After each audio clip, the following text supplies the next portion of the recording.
आपण थेट माझा महाराष्ट्र माझा विजन या कार्यक्रमामध्ये जाऊयात. काही इन्फ्लुएन्सर आहेत सोशल मीडियावरचे, त्यांच्यासोबतचा संवाद सध्या सुरू आहे, बघूया. आताच आपण चर्चा केली की कंटेंट क्रिएशन लॅब आणि किती हजार कोटींचं बजेट वगैरे. सध्या ऑरेंज इकॉनॉमीबद्दल खूप जास्त चर्चा आहे आणि अगदी सरकारी पातळीवर सुद्धा त्याची दखल घेतली जाते. नवीन येणाऱ्या इन्फ्लुएन्सर्सना ह्याच्यामध्ये किती वाव आहे, नवीन येणाऱ्या इन्फ्लुएन्सर्सना तुम्हाला तिघांना नेमकं काय सांगायचं आहे. आणि आपल्या कार्यक्रमाचं नाव आहे माझा महाराष्ट्र माझा विजन, त्यामुळे कॉन्टेंट क्रिएशन सगळ्याबद्दल बोलत असताना त्याचं भवितव्य काय दिसतंय तुम्हाला, अथर्व? नमस्कार सगळ्यांना. मला वाटते नवीन येणाऱ्यांना सांगायला अजून मला असं वाटत नाही की आम्ही एवढं एवढे मोठे आहोत, पण मला असं वाटतं की आम्ही जी सुरुवात केली तेव्हा हे असं काही नव्हतंच, त्यामुळे आम्हाला माहितीच नव्हतं की आपण काय करतोय.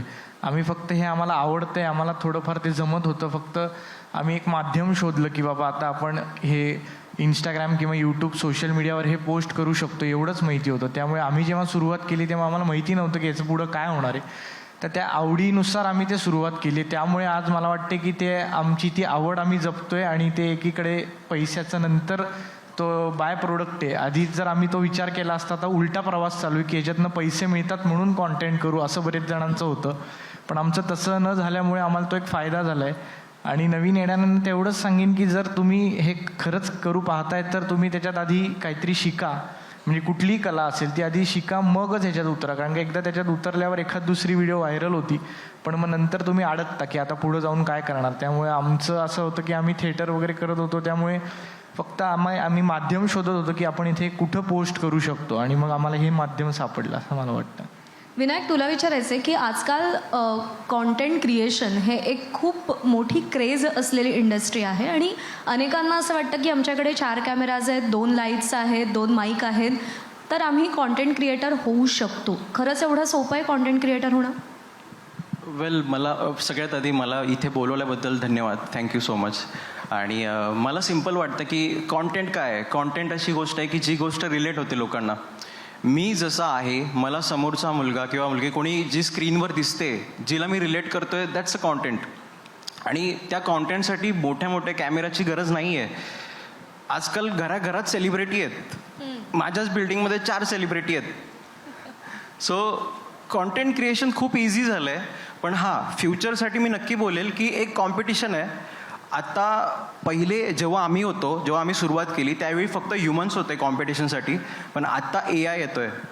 आता AI सोबत कॉम्पिटिशन आहे. तर मला एवढंच वाटतं, प्रत्येक कॉन्टेंट क्रिएटरला एकच बोलावंसं वाटतं की इन फ्युचर जर तुम्हाला सस्टेन करायचं असेल तर तुम्हाला फक्त कॉन्टेंट क्रिएटर नाही बनायचं आहे, तुम्हाला एक ब्रँड बनायचं आहे, एक वेगळी आयडेंटिटी क्रिएट करायची आहे. जी सगळी लोकं करतात ते नका करू, काहीतरी वेगळं करा ज्याच्यामधून तुम्ही आयडेंटिफायल व्हाल की 4 लोकांमधून तुम्ही उठून दिसाल. हे मला वाटतं. श्रुतिका, असं आहे की आता प्रत्येक क्षेत्र असं आहे ज्याच्यामध्ये मुलगी आणि मुलगा किंवा स्त्री आणि पुरुष असा भेद फार राहिलेला नाही आहे. एक थिन लाईन झाली आहे त्याच्यामध्ये, आणि कॉन्टेंट क्रिएशनसुद्धा त्याला अपवाद नाही आहे. उलट सोशल मीडियाचा जर विचार केला तर मुलगी असणं हा एक प्लस पॉईंट असतो, जास्त फॉलोअर्स मिळवण्याच्या हिशोबाने, असं सुद्धा एक म्हटलं जातं किंवा असा लोकांचा समज आहे. एक मुलगी म्हणून कॉन्टेंटच्या क्षेत्रात वावरत असताना तुझे काय अनुभव होते, आणि तुला स्त्रियांसाठी किंवा मुलींसाठी या सेक्टरमध्ये काय फ्युचर दिसत आहे? खरं तर फ्युचर खूप मोठं आहे, पण हा जो समज आहे की मुलगा आणि मुलगी सारखे आहेत असं मला नाही वाटत.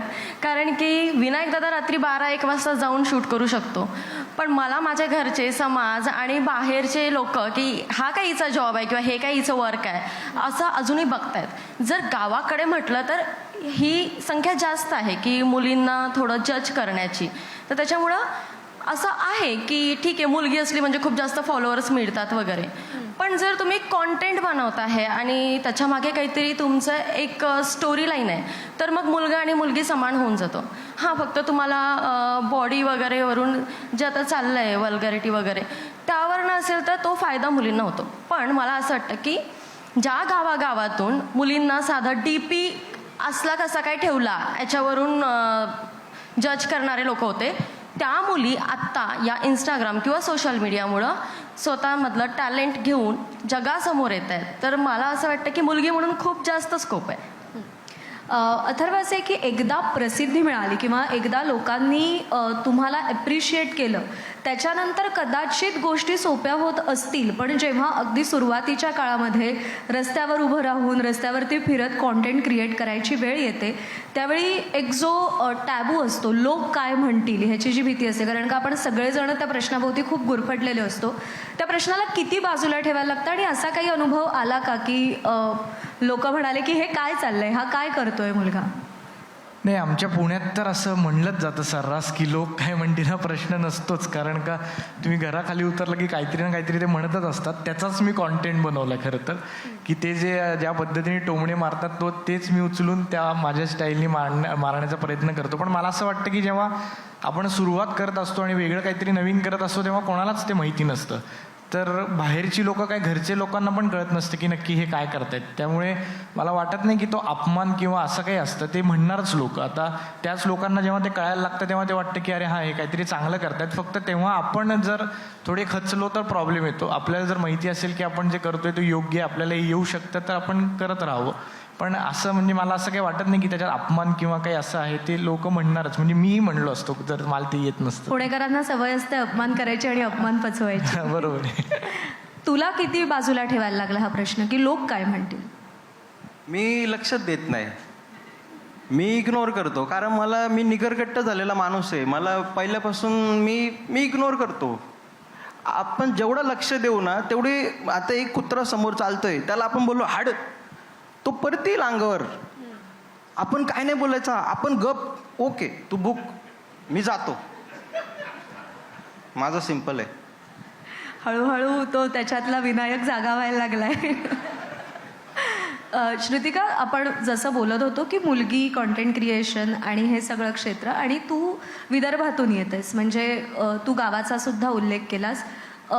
तू ज्यावेळी कॉन्टेंट क्रिएशनची सुरुवात केलीस त्यावेळी तुला तुझ्या गावातल्या लोकांनी किती, कसा सपोर्ट केला, किंवा काही असं काही घडलं का की लोकांनी खूप डिमोटिवेट केलं की हे करू नयेस तू म्हणून? नाही, दोन्ही बाजू आहेत. काही सपोर्टिव्ह लोक असतात आणि काही नेगेटिव्ह बोलणारे लोक असतात.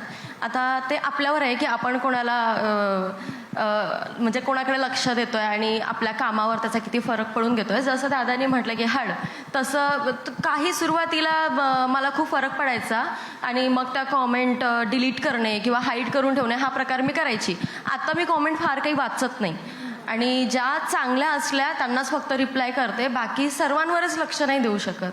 आणि जसं गावाचं म्हटलं ना तुम्ही, तर असं असतंच प्रत्येक ठिकाणी की दुसरा इन्फ्लुएन्सर आला तर आपलं गाव त्याला जास्त महत्त्व देतं, आपल्याला जरा कमी देतं. तर ते घरचं असतं की घर की मुर्गी दाल बराबर. असं आहे की मगाशी सुद्धा आपण बोलत होतो त्यावेळी जगभराचा विचार केला तर रोज लाखोंनी कॉन्टेंट निर्माण होतो आणि तो आमच्यापर्यंत पोहोचत असतो, तुमच्या कन्झ्युमर्सपर्यंत पोहोचत असतो. ह्याच्यामध्ये अल्गोरिदमचं गणित कसं सांभाळायचं? म्हणजे एखादं रील व्हायरल होणं ही वेगळी गोष्ट आणि सातत्यानं लोकांसमोर दिसत राहणं, लोकांसमोर येत राहणं ही वेगळी गोष्ट. ह्याच्यामध्ये अल्गोरिदमचा सुद्धा खूप मोठा फॅक्टर असतो.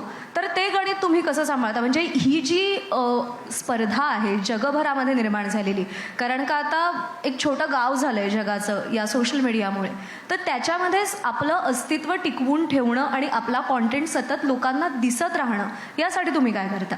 तिघांनी उत्तर द्या.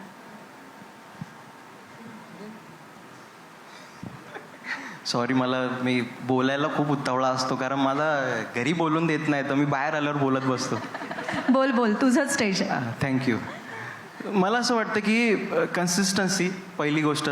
सतत व्हिडिओ टाकत राहिले की ते दिसतात. आणि खूप साऱ्या गोष्टी आहेत. आता तर नवीन निघालं आहे की पी आरनी एवढा बेनिफिट होतो की एक खूप टेक्निकल गोष्ट आहे ही एवढी टेक्निकल गोष्ट आहे की एक क्रिएटर असेल तर त्याला जास्त रीच मिळवायचं आहे त्याच्या व्हिडिओला, तर त्याने म्हणजे बॅकएंडला एक PR टीम असते. त्या PR टीममध्ये 100-50 असे इन्स्टा ID बनवून ठेवा, सेम फॅन पेज, आणि ते व्हिडिओ स्क्रोलिंगमध्ये चालू ठेवा. मी लिहून देतो, नाही तुमचे व्हिडिओज दुसऱ्या दिवशी व्हायरल झाले ना माझं नाव बदलेल मी. ही गोष्ट मी केली नाही अजून. माझं नाव नका शोधायला जाऊ. माझं एकच बिचारा एक साधा पेज आहे माझा फक्त. साधा नाहीये, मिलियन्स फॉलोअर्स आहेत त्याला. नाही. माणसं साधी आहेत, माणसं चांगली आहेत, जी पण खूप कष्टाने कमवलेली आहेत आणि अजूनपर्यंत पण खूप भारी वाटतं की कधी कधी मला असं वाटतं की यार ठीक आहे, आता 9-10 वर्ष झाली व्हिडिओ बनवून, आता मला असं वाटतं की मी थकलोय, आता जरा शांत बसावा. पण सडनली कुठेतरी जातो, अरे विनायक, मला एक हुरूप येतो, मी हो आहे अजून, तर मी कंटिन्यूस व्हिडिओ बनवायला लागतो आणि तोच जोश मला ती लोक देतात. असं मला असं वाटतं की त्यासाठी PR ची गरज नाही आहे, त्यासाठी चांगल्या लोकांची गरज आहे, जी लोक मनापासून सपोर्ट करतील. येस. जसं तू म्हणालास की कन्सिस्टन्सी लागते आणि सतत व्हिडिओ पोस्ट करत राहायला लागतात, पण अनेकदा असं होतं की आपली कॉन्सेप्ट खूप बाप असते आणि भन्नाट शूट झालेलं असतं आणि सगळं एडिटिंग वगैरे सगळं अप टू द मार्क असतं, पण ते लोकांपर्यंत पोहोचत नाही आणि आज मंगलवार है, चूहे को बुखार है वगैरे टाईप गोष्टी लोकांपर्यंत पोहोचतात आणि त्या बेफाट व्हायरल होतात. त्यावेळी काय वाटतं आणि असं का होतं अथर्व किंवा कोणीही? ती खुर्ची करू का? नाही, मला वाटतं की त्या ज्या व्हिडिओ आता ते काय आज मंगळवार शुक्रवार जे काय असेल, पण ते त्या दिवसापुरतंच असतं, ते मंगळवारपुरतंच असतं. त्याच्यानंतर एक 4 दिवसांनी त्याची क्रेज निघून जाते, कारण का त्याच्यात क्रिएटिव्हिटी काही नाही आहे. पण जर तुम्ही आता जसं तुम्ही मगाशी म्हटलात की त्याचा अल्गोरिदम काय असतो, पण मला वाटतं की अल्गोरिदम तुमचा जो आहे तो मेन कॉन्टेंटच अल्गोरिदम आहे. जर तुमचा कॉन्टेंट चांगला असेल तर ते PR असो नसो तो व्हायरल होणारच आहे, कारण का जर तो चांगला असेल तर लोक हे नाही विचार करणार की आपण हा स्टोरीला टाकायचं का नाही, शेअर करायचा नाही, तो आपोआप शेअर होणारच आहे. तर मला वाटतं की जर कॉन्टेंट चांगला असेल तर मग बाकीचा अल्गोरिदम काय आहे, आपण किती वाजता व्हिडिओ टाकतोय, रात्री टाकतोय का सकाळी टाकतोय, हा एक मुद्दा जातो. आपल्याला जर वाटलं हा चांगला व्हिडिओ तर तो पोस्ट करायचा आणि जर तो चालला नाही तर मग चांगला नाही आहे हे पण मग मान्य करायचं की बाबा नाही आवडला. आणि मी तर अशा पद्धतीने विचार करतो. पण असं कधी झालं की तुझा व्हिडिओ तुला खूप आवडला पण लोकांना नाही आवडला? हो, खूप वेळा झाले, बरेच वेळेला असंच होतं की मला वाटतं की हा व्हिडिओ सगळ्यात चांगला आहे आणि नंतर तो नाही आवडत असं. पण मग मला असं वाटतं की मला जर वाटलंय चांगलं आहे तर मी त्यामुळं टाकलेलं आहे. आता प्रत्येक व्हिडिओ आवडेल किंवा तो हिट जाईल असं नाही आहे. विनायक? हां, मीच का? हो, तूच. हां, त्याचं आन्सर देऊ का? मला बरं वाटतं ते आज शुक्रवार है चूहे को बुखार, मी एन्जॉय करतो. पण ठीक आहे, आता पब्लिकच्या आवडीवर आहे. मला असं वाटतं की कुठल्याही कॉन्टेंटला पण हे नाही बोलू शकत की आपले कॉन्टेंट नाही चालले, त्यांचे कॉन्टेंट चालले. पब्लिकच्या लायकिंग्सवर आहे. मला असं वाटतं पब्लिकला फ्रीडम आहे, त्यांचा फोन आहे, त्यांचा 399चा रिचार्ज आहे, ते बघू शकतात काही त्यांना बघायचं आहे. आणि हां, कॉन्टेंट क्रिएशनमध्ये जसं अथर्व पण बोलला की आम्ही पैशासाठी नाही कॉन्टेंट बनवले स्टार्टिंगला.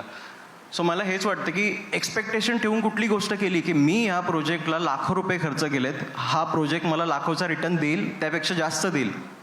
कधी कधी होतं ती व्हिडिओ नाही चालत. सो एक्सपेक्टेशन नका ठेवू. सेम जसं तुम्ही रिलेशनमध्ये एक्सपेक्टेशन नाही ठेवत, एक्सपेक्टेशन नका ठेवू. No expectation. तुमचं नाव काय? प्रज्ञा. हाय प्रज्ञा. काय झालं? No expectation. कशाबद्दल? आता उत्तर दिला ना तो, त्याच्याबद्दल. Got it. येस. इथे पण एक कॉन्टेंट क्रिएट झाला बाय द वे. तुला विचारेन श्रुतिका की तुझी सुरुवात एक जर्नलिस्ट म्हणून झाली आणि आम्ही आत्ता इथे बऱ्यापैकी सगळे जर्नलिस्ट उपस्थित आहोत. सो जर्नलिस्ट असण्याचा तुझ्या कॉन्टेंट क्रिएशन जर्नीमध्ये तुला काय फायदा झाला किंवा ते तसं काही जोडून तू घेतलंस का कधी? हो, नक्कीच. कारण जेव्हा मी जर्नलिझम केलं तेव्हा मला सतत एक आवड होती की लोकांच्या गोष्टी लोकांपर्यंत पोहोचवणे. तर मग मला आत्ता या सोशल मीडियाच्या माध्यमातून असं झालं की मी काही गोष्टी कॉमेडी वेने पोहोचवू शकते, काही सिरियस होऊन पोहोचवू शकते. आणि जसं तुम्ही मगाशी म्हटलं की अल्गोरिदम असो किंवा मग PR टीम असो, मला असं वाटतं की जो कॉन्टेंट नैसर्गिकरित्या कोणाला कनेक्ट झाला तो व्हायरल होतोच होतो. पण नुसतं व्ह्यूज मिळवायचे किंवा फॉलोवर्स हवे आहेत म्हणून जेव्हा तुम्ही लोक कुठलाही कॉन्टेंट टाकायचा किंवा मग ट्रेंड्स करायचे आणि तो नाही चालला तर मग डिप्रेस व्हायचं, असं बरेचदा आमच्या फील्डमध्ये होतं. कारण खूप लोक स्वतःला व्हायरल करण्यासाठी या प्लॅटफॉर्मवर येतात. मग जेव्हा व्हिडिओ व्हायरल होत नाही किंवा सतत व्हिडिओ बनवून जो एक निराशा येते तर मग त्यांची मेंटल हेल्थ पण खराब होते. तर मला वाटते व्ह्यूज किंवा फॉलोवर्स याच्या मागं न लागता आपल्याला जर आवड आहे एखाद्या गोष्टीची ती फक्त करायची. आणि जर तेवढं केलं ना तर माझे फॉलोअर्स कमी आहे, माझे व्ह्यूज कमी आहे, पण या दोघांची तुलना माझ्यात कुठेच नाही. पण मी बसली यांच्या बाजूला कारण मी आवडीने माझं काम करते. आणि दुसरी एक अशी गोष्ट आहे की मला असं वाटतं की अपेक्षा आपण नाहीच करू शकत, कारण कोणताही व्हिडिओ कोणाला आवडू शकतो, कोणाला नाही आवडू शकत. पण ही अपेक्षा आपण करू शकतो की कॉन्टेंट क्रिएशनला कुठेतरी मर्यादा असली पाहिजे. कारण 5वीतल्या मुलाजवळ मोबाईल आहे, आज त्याचा अभ्यासक्रम त्याच्या मोबाईलवर येतो. कोविड नंतर हे सगळं बदललं आहे, सगळा अभ्यास मोबाईलवर आल्यामुळं प्रत्येकाजवळ मोबाईल आहे, प्रत्येक स्टुडंटजवळ. मग तुम्ही त्यावर काय बघताय? मग ते जे काही बघताय तो कॉन्टेंट त्या मुलाला नक्कीच घडवत आहे, कारण त्याचा इफेक्ट होतच आहे. जर आम्ही इन्फ्लुएन्सर म्हणून तर आम्ही इन्फ्लुएन्स करतोय समोरच्या पिढीला. मग ते कसं इन्फ्लुएन्स केलं पाहिजे किंवा किती मर्यादा असली पाहिजे याच्यावर कुणीतरी, कारण की जसं मगाशी ताईंनी सांगितलं की इतका खर्च वगैरे जर याच्यावर होतो तर निर्बंध पण कुठेतरी आलेच पाहिजे की एक मर्यादा प्रत्येक sector ला आचारसंहिता असली पाहिजे त्या हां. प्रत्येक गोष्टीला. कसं आहे की आम्ही तुम्हाला तिघांना रोज मोबाईल स्क्रीनवर पाहतो आणि लोकांसाठी, तुमच्या प्रेक्षकांसाठी तुम्ही खूप ॲक्सेसिबल आहात. म्हणजे ते तुमच्याशी कमेंट थ्रू बोलू शकतात, ते तुमच्याशी डायरेक्ट मेसेज करून तुमच्याशी बोलू शकतात. पण त्यातल्या अनेकांना तुमची बॅकग्राऊंड माहीत नसते की इथपर्यंत येण्यासाठी तुम्ही किती कष्ट केलेत किंवा किती गोष्टींचा तुम्हाला त्याग करायला लागला आहे, अचानक एक दिवस वेगळा मार्ग निवडण्याचा निर्णय घ्यायला लागला आहे. तर मला ना थोडं त्याबद्दल जाणून घ्यायला आवडेल. आणि अशी इच्छा पण आहे की तुम्ही तुमची जी जर्नी आहे कॉन्टेंट क्रिएटर होण्यापर्यंतची आणि त्याच्या आधीची ती थोडक्यात सांगा. बोल बोल विनायक. ना बोल, लाज वाटायला लागली मला. अरे माझी छोटी आहे. हां, तर सुरुवात कशी झाली? सुरुवातीला माझे बाबा, म्हणजे मला सपोर्ट नव्हता घरून. पप्पांना बिलकुल नाही आवडायचं. पप्पा कोर्टात जॉबला होते, त्यामुळे पप्पांच्या डोक्यावर तो पगडा होता की अभ्यास, नोकरी, त्याच्यानंतर लग्न करून छोकरी. सो अभ्यास कर, जॉबला जा, हेच होतं फोकस. त्यामुळे मी सडनली माझं SY झालं, SY कंप्लीट झालं. त्याच्यानंतर मी बोललो की आता TY होईपर्यंत मी अभ्यास बरा करत होतो, तर मी बोललो की TY होईपर्यंत मी 1 वर्ष यूट्यूब करतो असंच टाईमपास. कारण सगळ्या ऑडिशन्स देऊन दमलेलो मी. तर मला स्टार्टिंगला मी लपून करायचो. मी माझं सामान आधी खाली वॉचमॅनच्या इथं जाऊन ठेवून द्यायचो. बाबा आंघोळीला गेले त्याच्यानंतर गुपचूप धावत जायचो खाली आणि मग मित्राला बोलवायचं आणि तिथून जाऊन आम्ही शूटिंगला निघून जायचो. तर ही माझी सुरुवात होती. आणि सुरुवातीला म्हणजे पप्पांचा सपोर्ट नव्हता, पण आत्ता पप्पा आता स्वतःहून बोलतात, शूटिंगला चाललाय का आज, नेऊ सामान गाडीमध्ये तुझं. सो ही क्या बात खूप आहे. भारी गोष्ट आहे माझ्यासाठी. अथर्व. माझ्या असं घरच्यांचं काहीच नव्हतं म्हणणं, की फक्त त्यांना माहिती होतं की हा अभ्यासात फारच हुशार असल्यामुळे ह्याला काहीतरी वेगळंच निवडावं लागणार आहे. त्यामुळे त्यांनी फार लक्ष दिलं नाही. जे करतोय त्याच्यात आनंद आहे एवढंच बघितलं. आणि मी तसं साईड बाय साईड थिएटर वगैरे करत होतो, त्यामुळे मी सोशल मीडियावर 2016-17 सालापासून माझं मी काहीतरी टाकत होतो. तेव्हा काय असं एवढे फॉलोअर्स असं काहीच नव्हतं. पण ते हळूहळू ग्रो होत गेलं आणि मला वाटते की ती 3-4 वर्ष जी कोविडपर्यंत 2021-20पर्यंत माझी ती नेट प्रॅक्टिस झाली सोशल मीडियाची, की नक्की याच्यावर कसा कॉन्टेंट लागतो, काय प्रकारचं बोललं की लोकांना आवडतंय. आता शॉर्ट फॉर्मॅट तेव्हा ते प्रसिद्ध होत होता, त्यामुळे मी आधी यूट्यूब करायचो. मला कळलं की आता शॉर्ट फॉर्मॅट जास्ती चालायला लागला. त्यामुळे ते 3-4 वर्ष जे मी थिएटरमध्ये करत होतो तिकडं जे आपल्याला करायला मिळत नाही ते मग इथे यूट्यूबवर मी करायचो. मग हळूहळू मग ते शॉर्ट फॉर्मॅटकडे आलं आणि मग ते मला वाटतं की ते करतच सापडत गेलं, की असं काही ठरवलं नव्हतं की असं कॅरेक्टर करायला पाहिजे आपण वगैरे.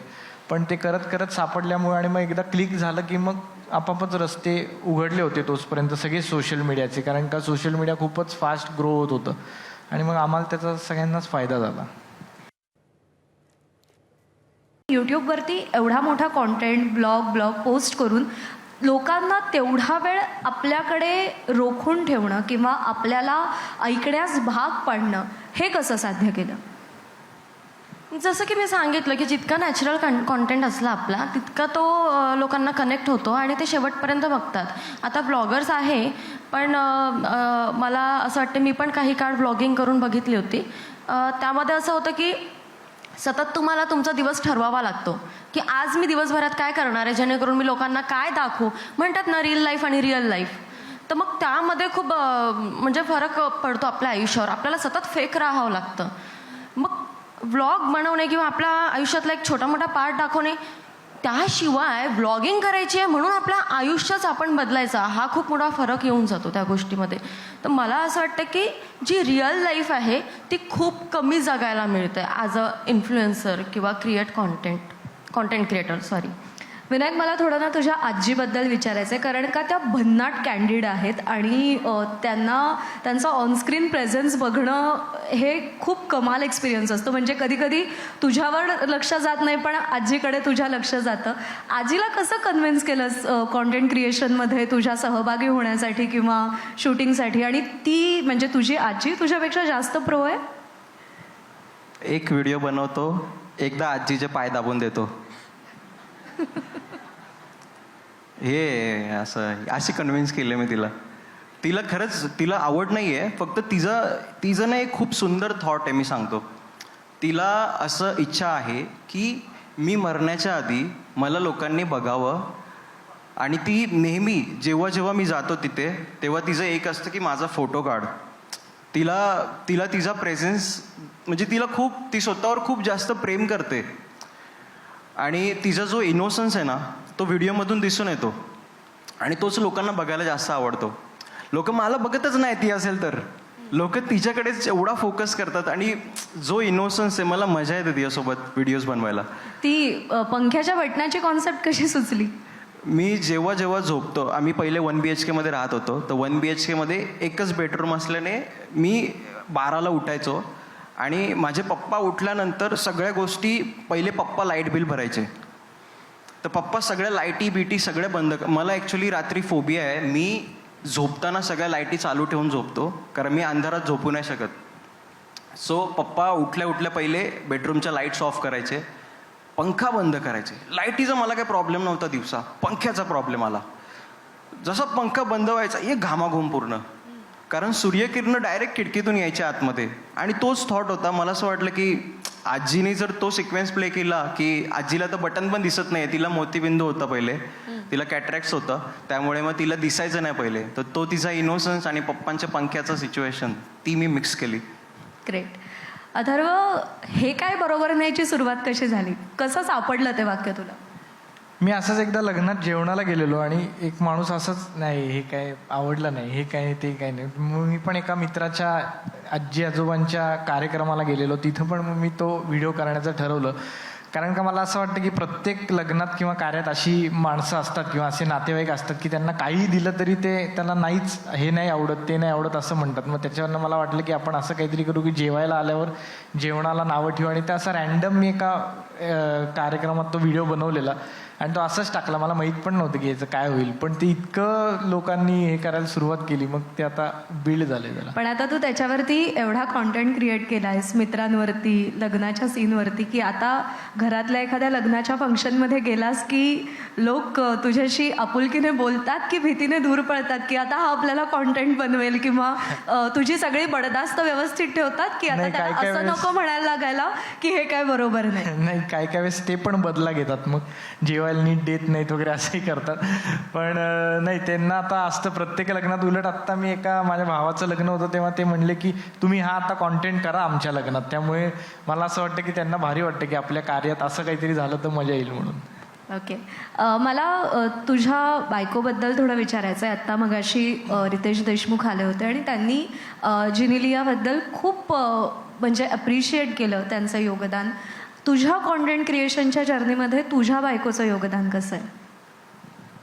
कॉन्टेंट जो आहे त्याच्यामध्ये म्हणजे काय म्हणतात त्याला, तर क्रिएटिव्हिटीचं जे सगळं आहे ते मी बघतो, पण जे त्याच्या मागचं जे सगळं आहे ती सगळं एकूण एक गोष्ट ती बघते. म्हणजे त्याच्यात मी काहीच पडत नाही की कुठले पैसे आले, कोणाला काय पैसे द्यायचे, व्यवहार काय आहे.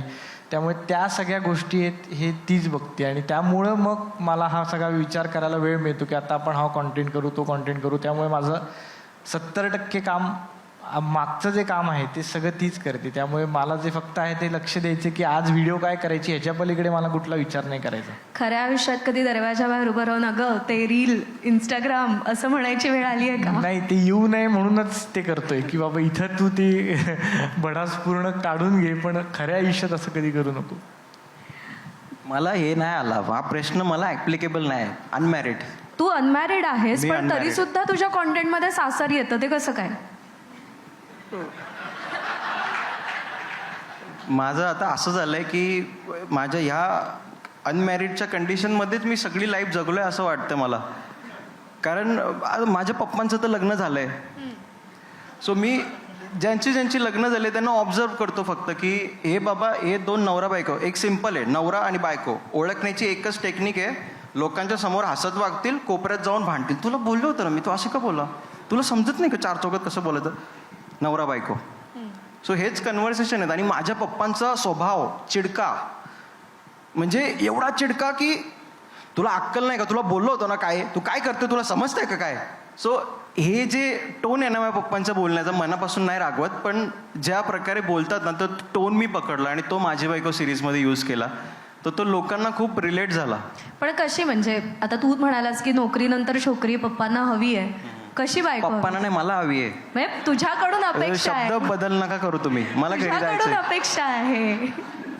त्यांना काही अपेक्षा नाही, त्यांना माझ्याकडून काही अपेक्षा नाही. नाही नाही, त्यांना तुझी मुलीसाठीची अपेक्षा काय? कुठली पण चालेल. आता मी या कंडिशनला आलोय. आता अथर्वची जसं सगळं बघते, मागचं सगळं काय काम वगैरे सगळं मागचं काम.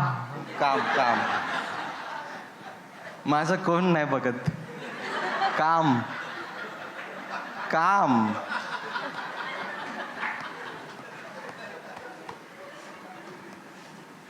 नाही नाही, तुला शुभेच्छा. महाराष्ट्रातल्या लोकांचं प्रेम आहे तुझ्यावर, आणि अशी प्रेम करणारी एखादी आणि तुझं काम पाहणारी तुला नक्की मिळेल, अशा शुभेच्छा. तुला विचारायचं आहे की आता वऱ्हाडी बोली किंवा वैदर्भीय बोली ही तुझी एक पेटंट स्टाईल झालेली आहे.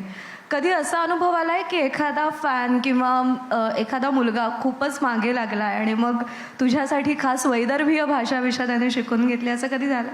नाही, असं नाही झालंय. पण मला एक गोष्ट खूप छान वाटते की मी विदर्भात राहते, आणि जेव्हा मी विदर्भाची भाषा वऱ्हाडी बोलते तेव्हा आधी असं व्हायचं, खूप आधी, की ही गावंढळ भाषा आहे किंवा गावठी भाषा आहे. तर थोडं जसं की हे पुणेकर लोक आम्हाला कमी समजायचे की तुम्ही गावठी लोक आहेत, है ना? जेव्हा आम्ही आमची वऱ्हाडी भाषा बोलायचो तेव्हा तुम्ही पुणेकर लोक आम्हाला गावठी समजायचे.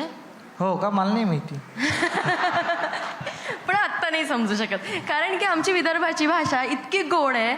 आणि ती आत्ता बोललं ना की असं ज्यांना नाही समजत वऱ्हाडी भाषा, तेही म्हणतात की ए तू काय बोलली कळलं नाही, पण खूप सुंदर होतं. थोडीशी झलक. आता माया वऱ्हाडीत तर म्हणजे बोलायला गेलं तर लाईकही आहे. पण तुम्हाला म्हणून सांगतो ताई, मी काय विषय आहे ना की आमची वऱ्हाडी भाषा जसं सिरियलवाले आहे किंवा पिक्चरवाले आहे, ते नाही का आबे तुबे काबे इथपर्यंत असे मीठ ठेवते. त्याच्या पड्या लय वऱ्हाडी आहे. जसं आम्ही दरवाजाला कावड म्हणतो, नालीले मोरी म्हणतो, अशी भाषा कोणी पाहतच नाही. तर मला काय म्हणणं आहे, सरिता मॅडम तुम्ही विदर्भाच्या आहे, तुम्ही ह्या गोष्टीवर स्टँड घेतला पाहिजे.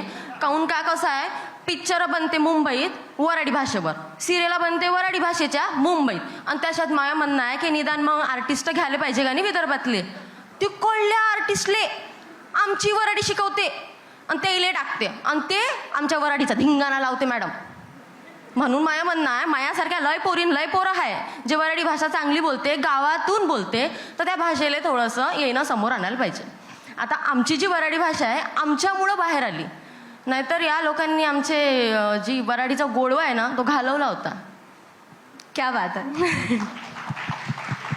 अथर्व, असं आहे की सध्याच्या काळामध्ये कॉन्टेंट क्रिएशनमध्ये अपॉर्च्युनिटीज खूप असल्या तरीसुद्धा आव्हानं पण खूप आहेत, आणि त्यातलं सगळ्यात मोठं आव्हान म्हणजे लोकांच्या टोकदार झालेल्या अस्मिता. तू ज्याचा सामना यंदाच्या गणपतीमध्ये केलास, आणि मला असं वाटतं ती पहिली कॉन्ट्रोवर्सी कदाचित खूप मोठी जी तुला फेस करावी लागली. तो व्हिडिओ बनवताना असं वाटलं होतं की त्याच्यावरून एवढी कॉन्ट्रोवर्सी होऊ शकते, आणि ती झाल्यानंतर तू त्याला सामोरा कसा गेलास?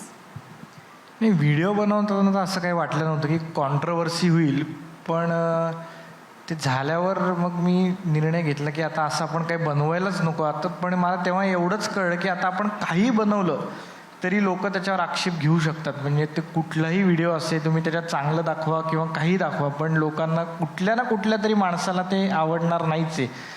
त्यामुळे मी त्याच्यातनं एवढं शिकलो की आता फक्त आपण लोकांना हसवू, विनोद करू, बस. ह्याच्या पलीकडे फार ह्या मुद्द्यांमध्ये नको बोलायला. पण त्याचा फटका बसला तुला? म्हणजे कशा प्रकारे? फॉलोअर्स कमी होणं? नाही, उलट माझे फॉलोअर्स वाढले त्या ह्यानी. कारण का बऱ्याच लोकांनी ती व्हिडिओ पाहिलीच नव्हती. त्यामुळे भरपूर लोकांनी ते कॉन्ट्रोवर्सी झाल्यावर की अरे तो व्हिडिओ पाहिला, तो का डिलीट केला, तो तर चांगला होता. त्यामुळे भरपूर लोकांनी ती व्हिडिओ पाहिलीच नव्हती. पण मला वाटतं त्याचा मला फायदा असा झाला की माझे फॉलोअर तर वाढले आणि उलट लोकांना कळलं की हां असं काहीतरी ह्याच्याबद्दल झालं होतं. पण हां म्हणजे मेंटली थोडंफार होतो आपण, 1-2-3 दिवस डिस्टर्ब होतो की अरे असं काय. पण तुला असं नाही वाटत की अशा प्रकारचा कॉन्टेंट बनवणं, तू थांबवणं, ही एक प्रकारे तुझ्यावर टीका करणाऱ्यांची जीत होती? नाही, तशा प्रकारचा म्हणजे कुठल्याही जाती धर्माचा कॉन्टेंट बनवणं, तो जाती धर्माचा नव्हताच, तो सोशलच कॉन्टेंट होता. पण मला वाटलं की जर ते त्याच्यातनं काही होणार असेल तर माझं काही काम ते नाही. मी काही कुठला पॉलिटिशियन नाही आहे की मला त्याच्याबद्दल बोललंच पाहिजे. त्यामुळे मला वाटतं की मी माझं काम जे आहे ते करू शकतो. ते नाही केलं तरी मला काही फरक पडणार नाही आहे. त्यामुळे मला वाटलं ते नको करायला. मला या विषयात बोलायचं आहे. जी ही कॉन्ट्रोवर्सी झाली होती आणि ज्यांनी हा मुद्दा उचलला होता की असा कसा व्हिडिओ बनवला, आणि त्यांचं आणि माझं डिबेट झालं होतं एका चॅनलवर. तर ते म्हणतात की धर्माबद्दल बोलण्यासाठीचे तुम्ही लोक नाही आहे, तुम्ही तुमचं काम करा. आमचं काम काय आहे मग? तुम्हाला हसवणं नुसतं? आम्ही आमचे मत नाही ठेवू शकत? आणि दुसरी महत्त्वाची गोष्ट की तुम्ही ते लोक नाही आहे किंवा तुम्हाला तो अधिकार नाही आहे धर्मावर वगैरे बोला. मग तुम्ही काय ठेका घेतलाय? तुम्ही कशाला बोलता?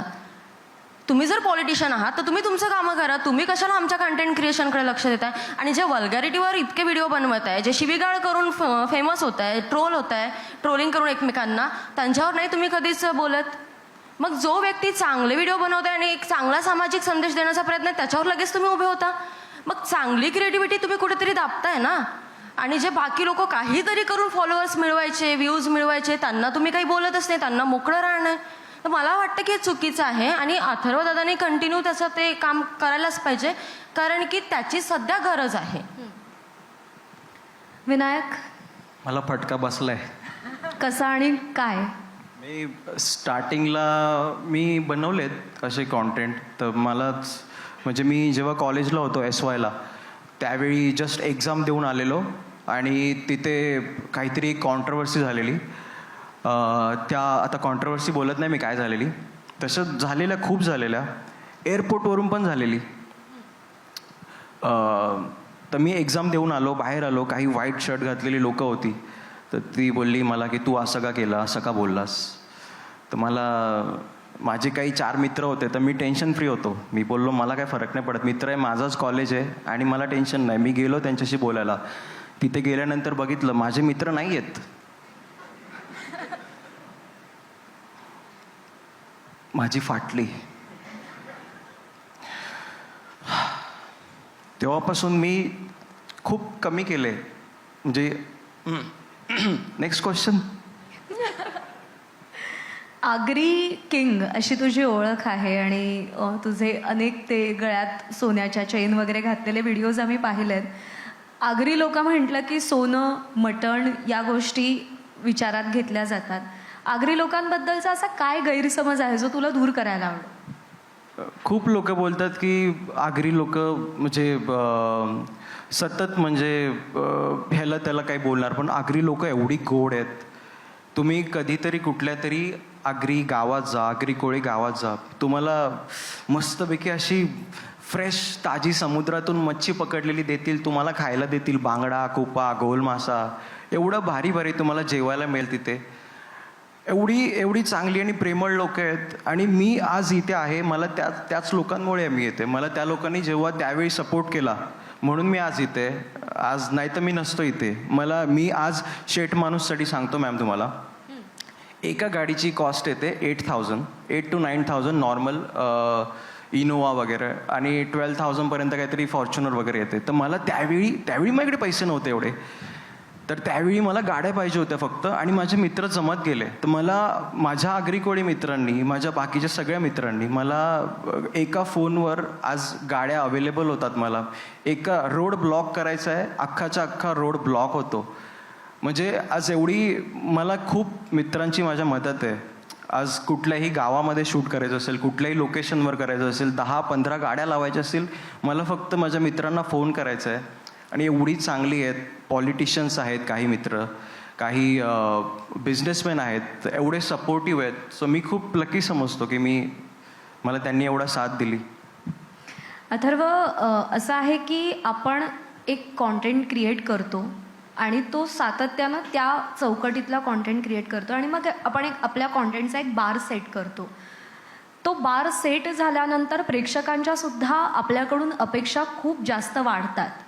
त्या अपेक्षांना पुरं पडता पडता कधी थकायला होतं, असं वाटतं की आता बास, आता मला नाही सुचत आहे. कारण काय, एक मेंटल फटीग नावाची पण गोष्ट असते आणि सतत जर तुम्ही क्रिएटिव्ह विचार करत असाल तर तुम्हाला थकायला होतं मेंटली. असं कधी वाटतं की आता नाही सुचत आहे, आता ब्लॉक आला आहे, असं झालं आहे कधी? होतं बरेच वेळेला, पण असं अपेक्षांचा वगैरे मी तर एवढा फार विचार करत नाही. कारण का तो जर विचार केला तर मला जो विचार करायचा तो करता येणार नाही. त्यामुळे मला वाटतं की मी जोपर्यंत ती प्रोसेस एन्जॉय करतोय तोपर्यंत मी ते करत राहणार. ज्यावेळेस कंटाळ येईल त्यावेळेस मी थांबीन. पण मला असं वाटतं की आता आपण हा बार सेट केला आहे किंवा आता अशीच व्हिडिओ करायला पाहिजे, एवढं मी काही विचार करत नाही की असेच व्ह्यू आले तरच ती बरोबर आहे. मी जोपर्यंत ती प्रोसेस एन्जॉय करतोय तोपर्यंत मी ते करतो. नंतर मला समजा वाटलं की आता 4 दिवस काही नको करायला, तर मी ती आत्ता मला मुभा आहे की मी ती तेवढा वेळ घेऊ शकतो, ब्रेक घेऊ शकतो. पण मला असं वाटतं की माझ्या आता त्या प्रोसेसमध्येच असं आलं की रोज काहीतरी ना काहीतरी करायचंच. त्यामुळे ते जोपर्यंत तेवढी जी आहे दौड आहे तोपर्यंत मी ते करत राहीन. पण असा विचार नाही करत मी म्हणजे बार सेट केलाय वगैरे असं. असं कधी झालं विनायक की आता नाही सुचत आहे, पण कॉन्टेंट तर क्रिएट करायचं आहे, पण काय करायचं सुचत नाही, अशा वेळी काय केलंस तू? मी पळतो. मी एस्केप करतो. कारण कधी कधी असं होतं की स्टोरी सुचत नाही आहे. जर ती सुचली पण ती एवढी फनी नाही वाटत आहे, मग दुसरी स्टोरी बनवतो. मग ती स्टोरी माझ्या भावांना ऐकवतो मी. त्यांना जर नाही आवडली, फनी नाही वाटली, मी तिसरी स्टोरी बनवतो. आणि त्या स्टोरी पण छोट्या नाही आहेत, 25-25 मिनिटाच्या स्टोऱ्याज आहेत. त्याच्यासाठी एक व्हिडिओ करायला मॅनेजमेंट करावी लागते, लोकेशन बघावी जावी लागते आणि सगळ्या गोष्टी तिथे रिक्वायरमेंट, प्रॉप्स वगैरे जेवढ्या पाहिजे सगळ्या.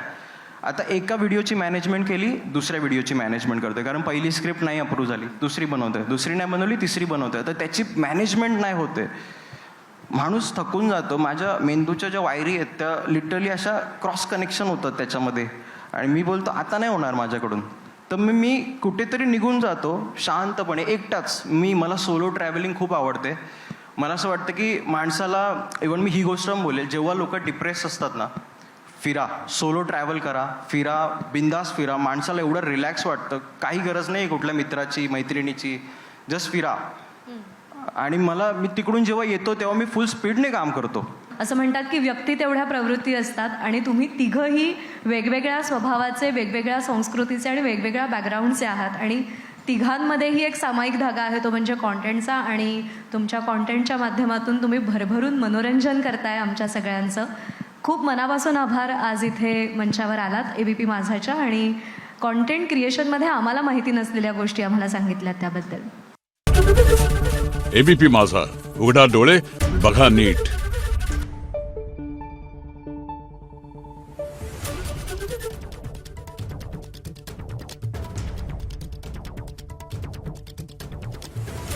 Thank you.